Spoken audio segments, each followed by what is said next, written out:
தாம்பரம் மத்திய பகுதி பீர்க்கங்கரணை அஇஅதிமுக சார்பில் முன்னாள் முதலமைச்சர் ஜெயலலிதா அவர்களின் 77வது பிறந்தநாளை முன்னிட்டு விளையாட்டுப் போட்டிகள் நடைபெற்றது. செங்கல்பட்டு மாவட்டம் தாம்பரம் மாநகராட்சிக்குட்பட்ட பீர்க்கங்கரணை மத்திய பகுதி சார்பில் புரட்சித் தலைவி ஜெயலலிதாவின் 77வது பிறந்தநாளை முன்னிட்டு மாபெரும் விளையாட்டுப் போட்டிகள் 61வது வடக்கு வட்ட நிர்வாகி ஜெனிஃபர் ஏற்பாட்டில் நடைபெற்றது. வெற்றி பெற்ற வீரர்களுக்கு பரிசுகள் வழங்கும் நிகழ்ச்சி நடைபெற்றது. இதில் சிறப்பு அழைப்பாளராக செங்கல்பட்டு மேற்கு மாவட்ட கழக செயலாளர் சிட்லப்பக்கம் ச. ராஜேந்திரன், முன்னாள் அமைச்சர் TKM சின்னையா, மத்திய பகுதி கழக செயலாளர் LR செழியன் ஆகியோர் கலந்து கொண்டு வெற்றி பெற்ற முதல் 3 இடம் பிடித்த பெண்களுக்கு பரிசு பொருட்களும் அதனைத் தொடர்ந்து கலந்து கொண்ட அனைவருக்கும் ஆறுதல் பரிசுகளையும் வழங்கி சிறப்பித்தனர்.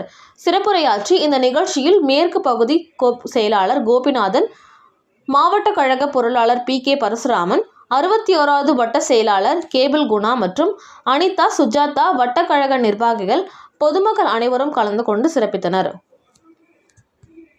இருந்தாலும் கூட பெண்களுக்காக தன்னுடைய வாழ்வினை அர்ப்பணித்தவர் மாண்புமிகு அம்மா அவர்கள்.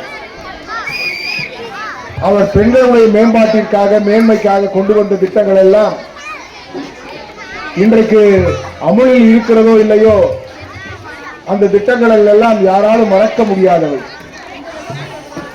அம்மா அவர்கள் ஆட்சிக்கு வந்தவுடன்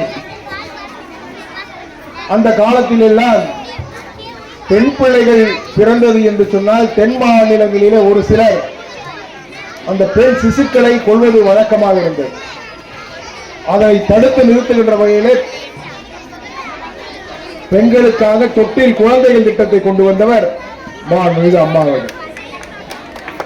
அதே போலத்தான் பெண்களுக்குரிய பிரச்சனைகளை சுமூகமாக தீர்க்க வேண்டும் என்கின்ற அடிப்படையிலே பெண்களுக்காக மகளிர் காவல் நிலையத்தை உருவாக்கியவர் அம்மா அவர்கள்.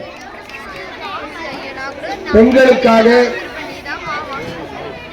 அவர்களுடைய சிரமங்களை குறைக்க வேண்டும் என்கின்ற அடிப்படையிலே கிரைண்டர் மிக்சி ஃபேன் வழங்கியவர்கள் அம்மா அவர்கள்.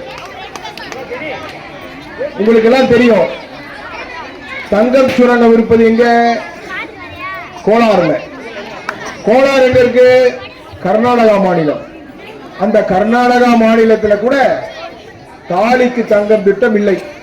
ஆனால் அம்மா அவர்கள் தமிழகத்தில் இருக்கக்கூடிய பெண்கள் அனைவருடைய கழுத்திலும் திருமாங்கல்யத்தோடு தங்கம் விழுற வேண்டும் என்கின்ற அடிப்படையிலே அம்மா அவர்கள் தாலிக்கு தங்கம் திட்டத்தை கொண்டு வந்தார்கள்.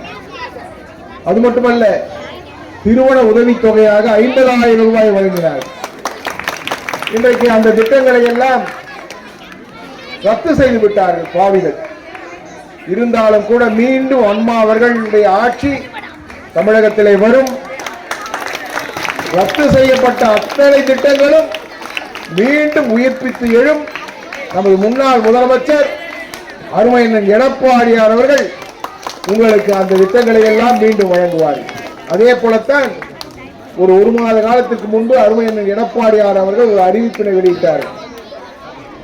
சுமார் 55 லட்சம் மாணாக்கர்கள் கடந்த 10 ஆண்டுகளிலே மாண்புமிகு அம்மா அவர்களுடைய திருக்கரங்களின் வாயிலாக முன்னாள் முதலமைச்சர் அருமையண்ணன் மாண்புமிகு எடப்பாடியாருடைய திருக்கரங்களினாலே லேப்டாப் மடிக்கணினியை பெற்றார்கள். இன்றைக்கு அந்த திட்டம் கிடையாது.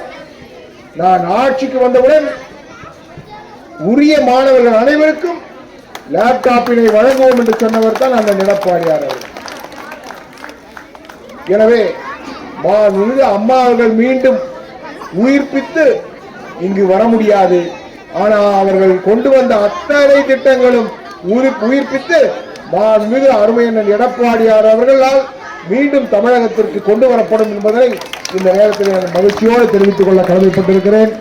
வருகை தந்திருக்கக்கூடிய பிள்ளைகள் அனைவருக்கும் நான் பணிவன்போடு தெரிவித்துக் கொள்வதெல்லாம், நீங்கள் ஒரு சிறந்த குடிமகன்களாக உங்களை நீங்கள் உருவாக்கி கொள்ள வேண்டும். இது ஒரு நல்ல பருவம். படிப்பிலே அதிகமான கவனத்தை நீங்கள் செலுத்த வேண்டும். வருகை தந்திருக்கக்கூடிய பெற்றோர்கள் பெருமைப்படும்படியான உங்கள் வாழ்க்கை மலர வேண்டும். அதே போல உங்களுக்கு கல்வியை போதிக்கக்கூடிய ஆசிரியர் மக்கள் பூரித்து போகும்படியான ஒரு உன்னத நிலையை நீங்கள் அடைய வேண்டும் என்று இந்த நல்ல நேரத்தில் உங்களை எல்லாம் வாழ்த்தி விடைபெறுகிறேன். நன்றி, வணக்கம்.